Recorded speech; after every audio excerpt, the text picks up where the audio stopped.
no gold is not enough. Hey everyone, and welcome back to Life at QU. I know that many of you are very excited. This Saturday is when you guys will be moving into residence, and I know it can be super overwhelming trying to pack everything and knowing what to bring, what not to bring. So I thought I'd make this video just to kind of give you a bit of a checklist and my insight to what I brought to university and used, and what I brought and didn't use. So hopefully this can kind of make you feel a little more comfortable about the move-in process on Saturday. So if you're interested in what I brought to residence, then just keep watching. So I thought I'd start out with what I brought and definitely used. These are things that I would say are staples in what you will need when moving into residence. Number one is a fan. Now, depending on your residence, you might have air conditioning. In that case, a fan might not be as big of an issue.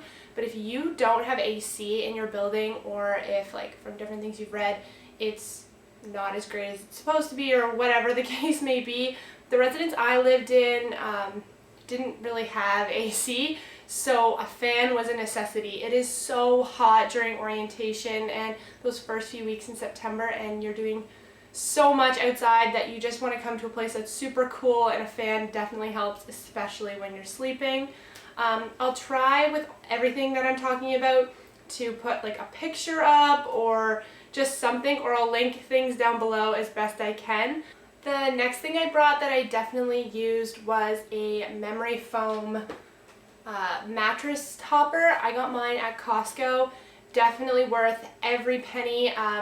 If you're a particular sleeper like me, then one of those is definitely a necessity. The next thing was hangers and also a shoe rack. I don't know if this is like everyone's thing, but I personally love shoes and I had quite a few pairs, so they needed to go somewhere, and a shoe rack really just like condensed them because your room is not that big. And then hangers, pretty obvious, but honestly I feel like you don't pack enough hangers, then you get there and you have clothes that just can't be hung up.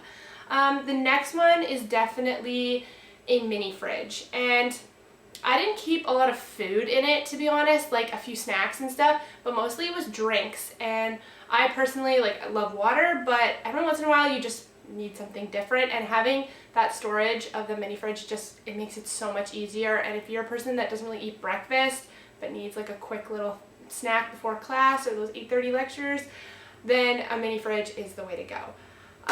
The next thing is a pillow chair. And I'll insert a picture here of what the pillow chair looks like. I did not work at my desk in first year. I was spending most of my time in my bed, and it's really bad on your back, and this pillow chair saved my life in first year. The next thing is a speaker, and depending on if you have a roommate or not, and if your roommate and you have the same taste in music or not, this may be iffy, but I brought a speaker in first year, and I could just put on music, not even that loud, but just to have on, especially when you're in the room by yourself. That like dead silence sometimes can get a little weird, so I just enjoyed that. The next thing that I brought, but nobody else I knew did, but it definitely came in handy, was a lawn chair. So usually in most rooms you have your bed and you have a desk, and the desk comes with a chair, so you don't have to worry about that. But other than that, there's nowhere for people to sit. So if you don't want people sitting on your bed, or if you just want more space, bring a lawn chair, especially like those fold-up bagged ones. And you can just like throw it in your closet when you're not using it, but when people come over and are hanging out in your room, it's nice that they don't have to sit on like the floor or your bed or whatever. And then another thing is your shower stuff. So I got shower shoes that, I think I got them from like Bed Bath & Beyond or something, but they actually had like little holes. They were just regular flip-flops, but they had holes all throughout the bottom of them, so the water like leaked through instead of just a plain pair of flip-flops.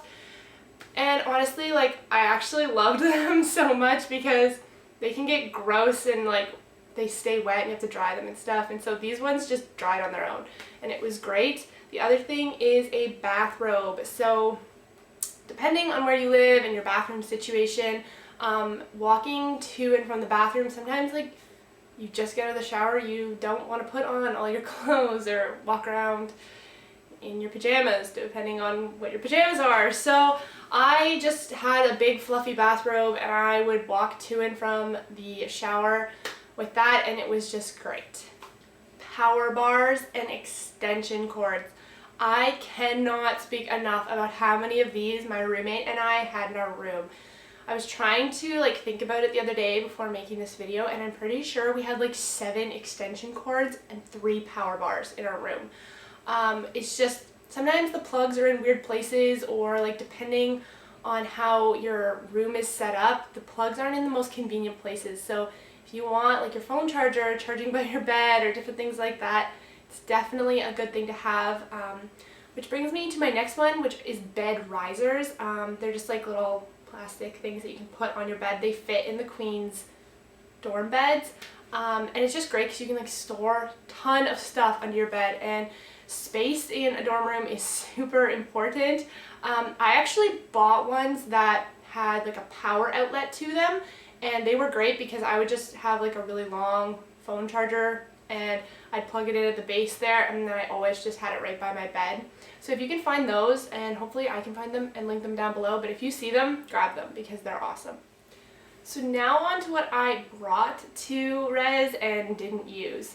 So I actually brought a bunch of my old chemistry notes and biology notes from high school and stuff, and I could just be a really big nerd, but I brought some of that stuff thinking, oh, maybe I'll need to review it and go back. No, the first few weeks of school is review, everyone gets on the same page, and then they go new from there. So bringing those notes was completely pointless. They just took up space in my room for the whole year, so definitely I wouldn't suggest bringing old high school notes. The other thing is notebooks and different things like that. I actually bought notebooks beforehand, and I really regretted it because I got there and they had all these really cute Queens logoed notebooks at the bookstore, and I really wanted to buy some, but I already had a bunch of notebooks. So it's up to you if you want the Queens ones or not, but I really love the Queens ones, and so I just buy them. The other thing is printing. So I bought a printer, took it to school, paid for the ink and everything else, and to be honest with you, I did not use that printer at all. My roommate used hers, so you'd have to see what works for you, but printing off assignments and stuff, I just went to the PC&C, which is the printing place on campus, and just paid the 50 cents or whatever it is to print off my assignments. And then I actually could go there and get all the notes printed off for some of the classes that your professor, if they post all the notes beforehand, and then I binded them into a book, so then you just have all your notes already there and you can write on the notes after that. And they do that. It's a service there and it's great. So just feel it out and see, but to be honest with you, I didn't feel a printer was worth it. Next one is a garbage pail, and I know this is kind of dumb, but I didn't think they would provide us with a garbage pail, and they do. Every room comes with a garbage pail and a recycling bin, so you don't have to bring your own. I brought my own. I mean, it's always good to have buckets, I guess, because I put one under my desk and one at the door, and then that way I kind of just had one anywhere in my room. But to be honest with you, if you haven't bought one yet, don't go out and buy one because you really don't need it. And lastly, I really was excited to decorate my dorm room and make it my own space, and I'm not saying don't do that. Definitely go shopping, get some new stuff, or bring stuff from your old room at home, so that's a comfort. But don't completely design your whole dorm room yet, because there's poster sales and there's different things you get in orientation and stuff that you're going to want to put up in your dorm as the year goes on. And so don't have a set design of what your dorm room's going to look like yet, because things are going to just accumulate over the course of the year. So just bring a few things that you really want to put up to make your room your own, and just let it go from there. So just to wrap up this video, I thought I'd talk about my move-in day tips and stuff I learned and wish I knew before I moved into res.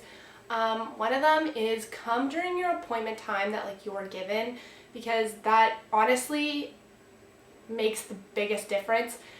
everything is crazy during move-in day. You have to think about how many students are actually moving in. So, and all their families and all those cars. So coming when you're supposed to come just makes the transition a little bit easier, because at least you're only with the people that are supposed to be there at that time. And following all the traffic directions you get, don't try and cheat the system. Trust me, it'll just take you longer. I really, really think that they have set it up the best way they can.